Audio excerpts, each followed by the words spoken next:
Hey guys, in this video, I'll be showing you how to make all of the characters from the Marvel What If Season 2, Episode 2, What If the Avengers Formed in 1988. I loved this episode, and gosh, I've got so many thoughts to tell you as we go through this, but of course, in this video, we'll only be using 100% official LEGO parts and pieces to create these figures, because LEGO has only made one figure, technically, Goliath, we'll get to that in a minute, from this actual episode. So if you haven't already, be sure to hit like and subscribe down below.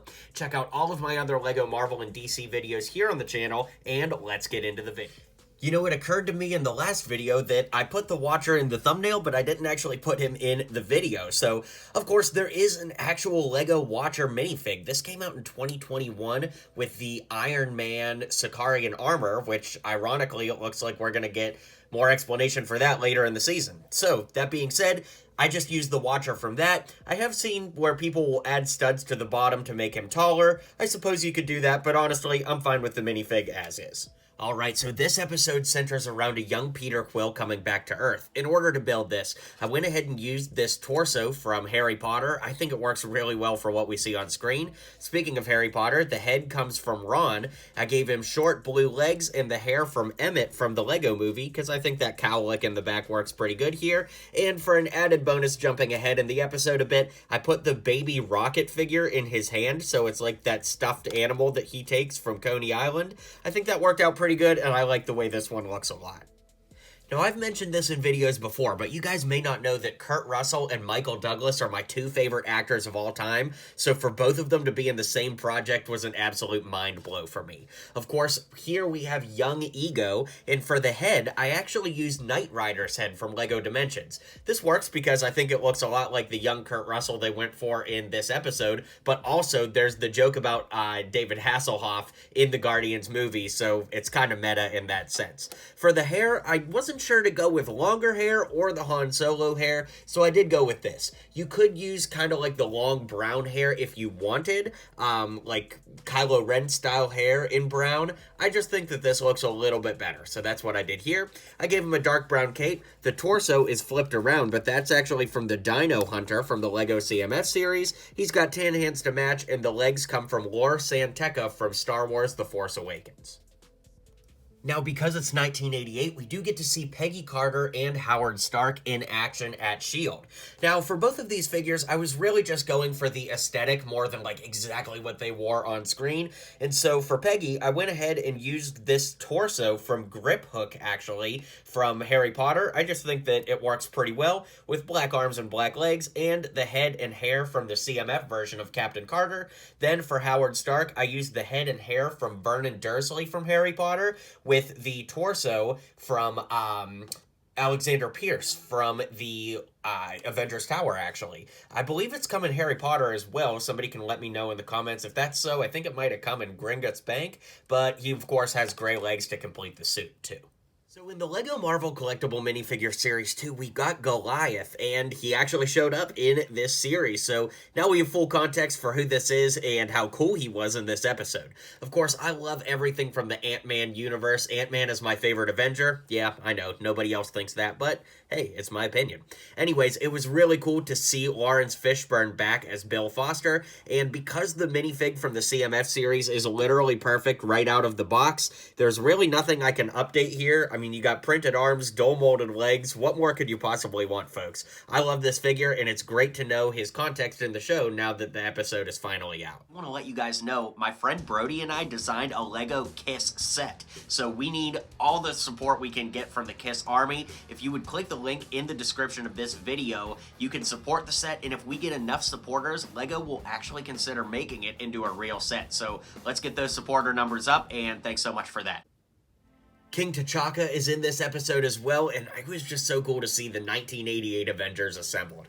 Gosh, it's so cool. Anyways, to build this, I used the 2016 Black Panther from Civil War because technically that was the same suit that T'Chaka used to wear. However, I took one of the Indiana Jones, like, satchels, and I cut the bag off, and then I just gently placed the strap here to kind of represent the sash that he wears. I really can't think of anything else perfect to do, and yes, I do realize this breaks the purist custom method, but if you don't want to do this, you could just use the 2016 Black Panther and still get pretty close. I was okay with this because I have so many of these satchels extra, it was worth the experiment. You could also take one of these tan ones, which has come in Lego City if you like that color better. But yeah, I'd love to hear what you guys think of this one as we move on. So the Winter Soldier joins the team, and this totally makes sense given the time era, but something that didn't make sense is how he is referred to as Bucky over and over and over again. Like, Howard Stark keeps calling him Bucky and da-da-da. That's just so weird to me, because in the Winter Soldier, when Steve says, Bucky, he says, who the hell is Bucky? So, like, clearly the Winter Soldier does not know who he used to be, so how does that play out in the episode?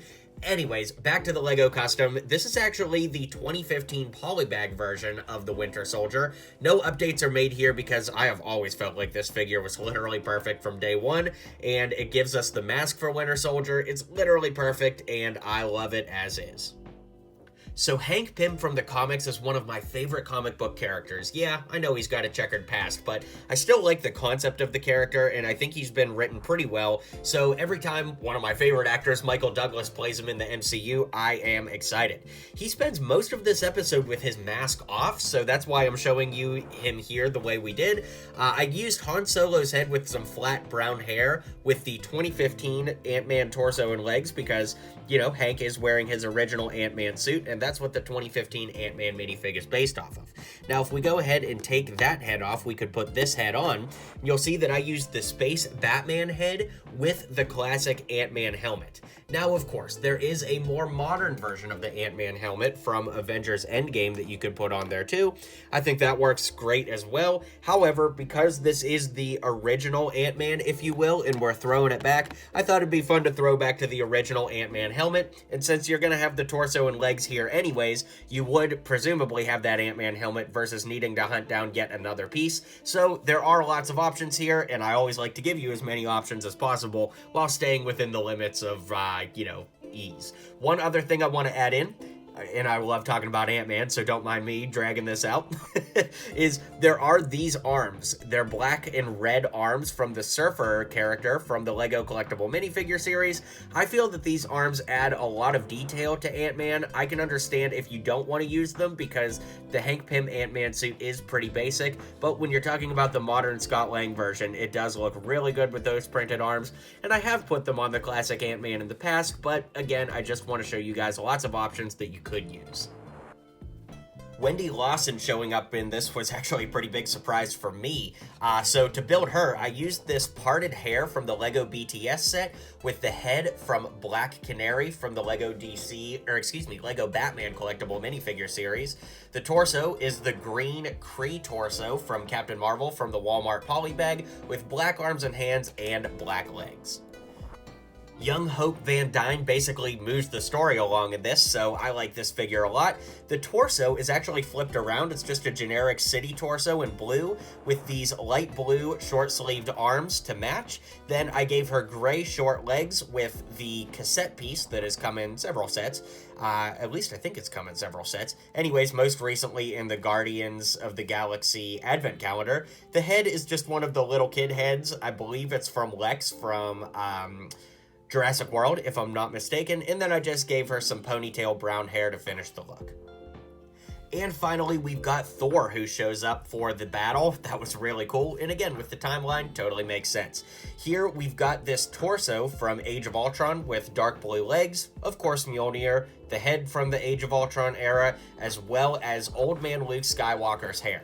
I think that this isn't super accurate for Thor in the MCU, but it is pretty accurate for how he looked in this episode, so we're always making changes as we go.